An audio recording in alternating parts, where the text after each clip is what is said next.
Сәлеметсіздер ме, құрметті көрермен? Пандемияға байланысты онлайн оқытуға көшу алғашында көптеген қиындықтар туындатып, оқу сапасының төмендеуіне алып келгенімен, бірте-бірте оқытушылардың білім беру сапасының арттыруына көмекші құрал ретінде көптеген платформалар пайда бола бастады. Олардың басты артықшылығы бұл платформаларды онлайн сабақ өткізу кезінде ғана емес, штаттық режимде оқу орнында сабақ өткізу барысында да нәтижелі қолдануға болады. Бұл платформалардың кейбіреулері үй тапсырмасын сұрау, жаңа тақырыпты бекіту сұрақтарын қою кезінде көмекші құрал қызметін атқарса, екінші біреулерін жаңа тақырыпты түсіндіру кезінде пайдалануға болады. Бүгіннен бастап біз осындай платформалармен таныса бастайтын боламыз.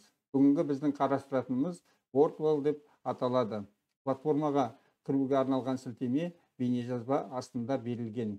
Енді осы платформаның мүмкіншіліктерімен танысып көрейік. Ол үшін ең алдымен тіркелу батырмасын басамыз. Бұнда бізге тіркелудің екі жолы беріледі. Бірі өзіміздің Google аккаунтымыз арқылы кіру, екінші берілген форманы толтырып тіркелу арқылы кіру. Мен бұл сайтқа тіркеліп қойғандықтан бірден кіру батырмасын басып, өзімнің аккаунтыма кіремін. Енді осы сайтқа кіргеннен кейін өзіміздің осы сайттың қандай мүмкіншіліктері бар екендігімен танысып өтелік. Ол үшін біз басты бетке көшеміз. Басты бетке көшкеннен кейін төмен қарай жазатын болсақ, көптеген шаблондар берілген. Бұл шаблондарда өзге мұғалімдердің осы платформа арқылы дайындаған сұрақтары көрсетілген. Мысалы, біз викторинаны алып көрейік. Викторинаны алып көріп, жаңағы осындағы бір ойыншықтар деп аталынатын сұрақтарды көреміз. Міне бұнда ойыншықтардың суреттері берілгенде, оның кейін оң жағында оның аттары берілген. Біз осы сурет арқылы атын дұрыс табуымыз керек. Мысалы, арыстан.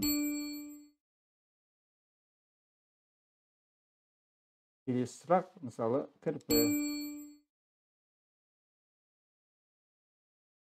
Үшінші сұрақ, күшік. Мысалы, біз оны күшік емес, қоян деп белгілеп көрейік. Қате дейді. Дұрыс жауап күшік деп көрсетіп тұр міне.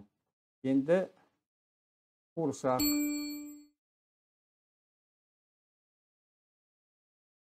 Мысық.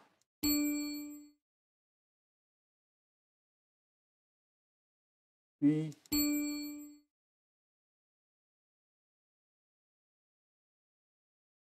Робот.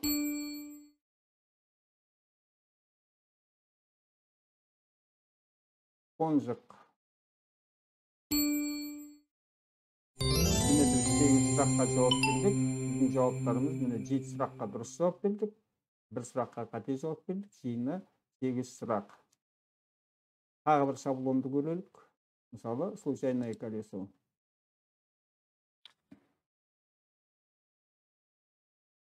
Бұнда мысалы, иә немесе жоқ деген.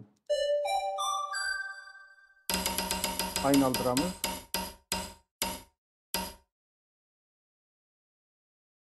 Әріптерді көреміз, жазамыз.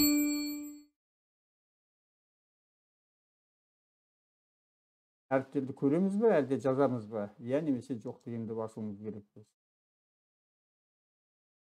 Міне осындай шаблондарды пайдаланып, әртүрлі сұрақтар дайындауға болады. Енді өз сабақтарымызды қалай дайындаймыз? Ол үшін біз создать занятие дегенді басамыз. Одан кейін, мысалы, сопоставить дегенді таңдап көрейік. Бұны ұлттық киімдер деп жазайық, мысалы. Ұлттық киімдер. Енді сұрақ қоямыз. Осы ұлттық киімдер бойынша, мысалы, кимешек. Оған біз кимешектің түсіндірмесін жазуымызға да болады мына жерге, немесе суретін қоя салуға да болады.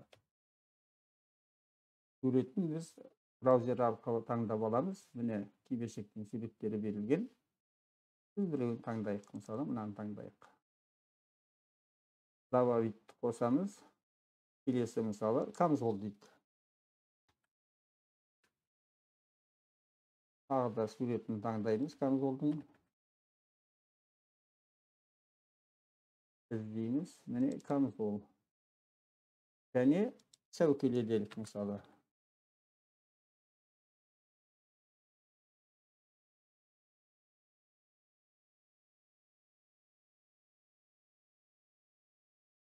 Сәукеленің түрлері берілген. Әртүрлі біреуін таңдап аламыз. Мысалы, мынаны алайық. Енді орындалды дегенді басамыз. Міне біздің сабағымыз дайын болды. Бөлуге болады. Міне кимешек, камзол, сәукеле. Біз әрқайсысын өз орнына қоюымыз керек. Сәукеле, камзол, кимешек. Жауапты жібереміз. Біздің барлық жауаптарымыз дұрыс. Міне 3 сұрақ сөйлеуде дұрыс жауап берілген. Келесі басқа сабақта дайындап көрелік. Мысалы, игровой шоу дегенді алып көрелік. Бұнда тестіге ұқсас болып келеді сұрақтары, әртүрлі сұрақтарды қоямыз. Мысалы, бұнда Қазақстан тарихы деп ала салайық.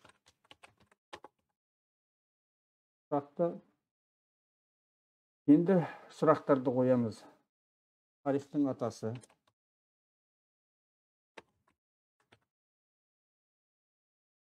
Геродот. Страбон. Овидий. Және Гомерді алайық. Дұрыс жауапты белгілейміз. Бұл бізде Геродот. Келесі сұрағымыз.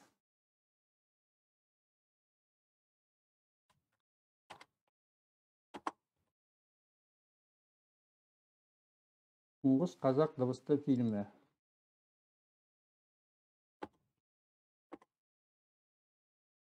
Менің атым Қожа.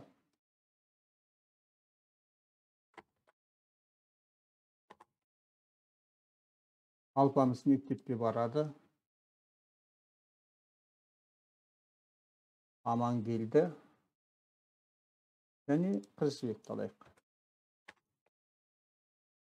Бұнда дұрыс жауабымыз Амангелді. Келесі сұрақ.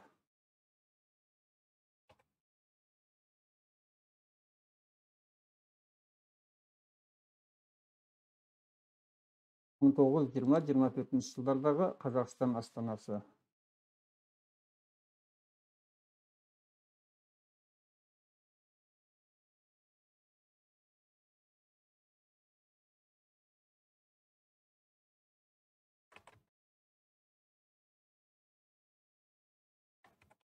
Қызылорда, Алматы, Түркістан, Орынбор таңдап алдық біз. Дұрыс жауапты белгілейміз Орынбор.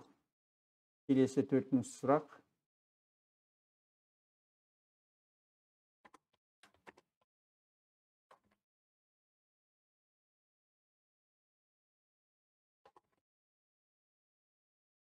Гуньмо деп қай мемлекет билеушісін атады? Мысалы.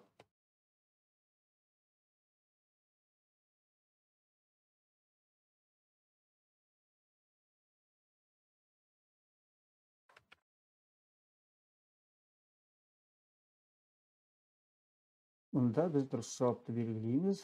Және соңғы сұрақ.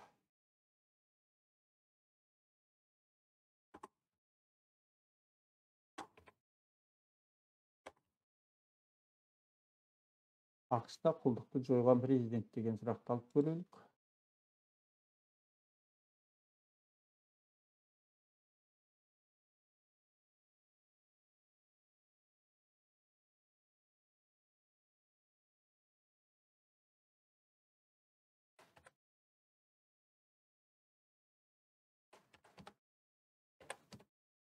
Вашингтон, Джефферсон, Франклин, Линкольн деген кісілерді алдық. Енді добавить дегенді басамыз. Біз белгіледік ғой, Линкольн дұрыс. Добавитті басамыз. Міне барлық сұрақтарымыз белгіленді. Қазақстан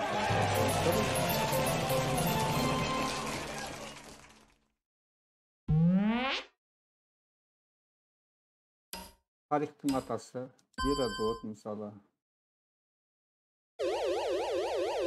Дұрыс деп белгілеп тұр.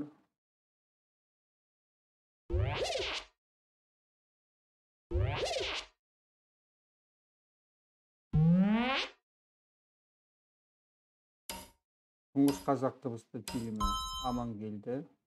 Бұнда дұрыс неғылым жылдан жауап берген, соғылым балда көбірек қосылатын болады. Өздеріңіз көріп отырсыздар. бонустық уақыт үшін қосылып тұр бар. Енді сұраққа мысалы біз қате жауап беріп көрейік. Түркістанды алайық. Қате деп көрсетіп тұр. Міне Түркістан емес, 1920-24 жылдардағы Қазақстанның астанасы Орынбор деп көрсетіп тұр.